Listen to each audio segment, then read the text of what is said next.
छोटे से गांव हीरापुर नाम का एक सुंदर गांव था। यहाँ गांव हरे भरे खेतों, आम और नीम के पेड़ों और साफ सुथरे तालाबों से घिरा हुआ था।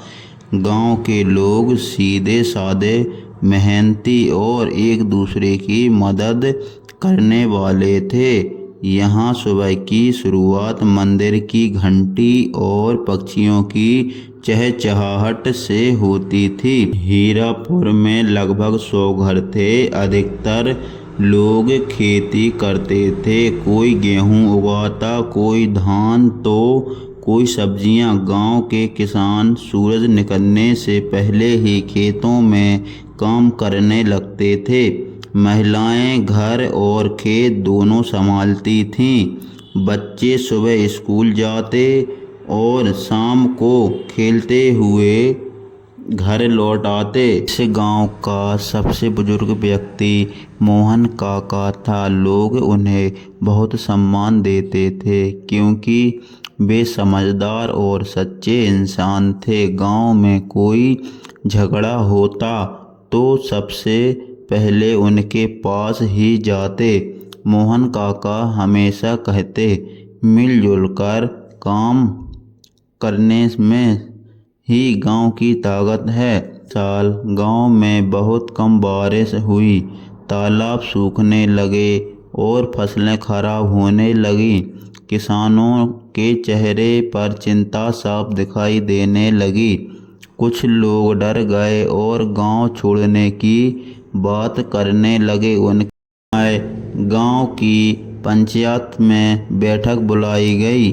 मोहन काका ने सबको समझाया कि घबराने से कुछ नहीं होगा, हमें मिलकर समाधान ढूंढना होगा।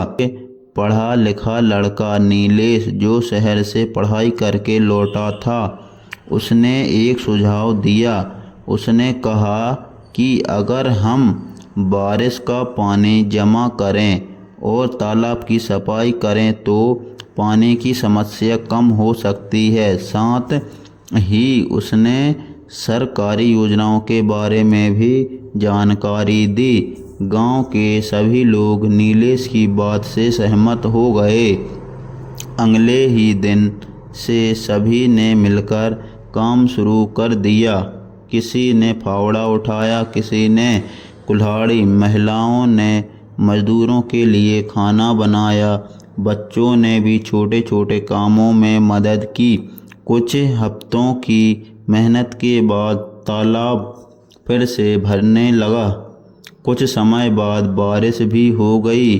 खेतों में फिर से हरियाली लौट आई। गांव में खुशी का माहौल बन गया। लोगों को समझ आ गया कि एकता और समझदारी से बड़ी समस्या हल की जा सकती है। आज हीरापुर गांव के आसपास के इलाकों के लिए एक मिसाल बन गया।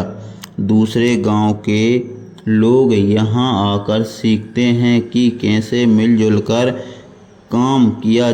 नीलेश गांव में ही रहकर बच्चों को पढ़ाने लगा और मोहन काका की बातें आज भी सबके दिलों में बसी हैं। हीरापुर गांव की यह कहानी हमें सिखाती है कि एकता, मेहनत और सही सोच से हर मुश्किल काम को आसान बनाया जा सकता है।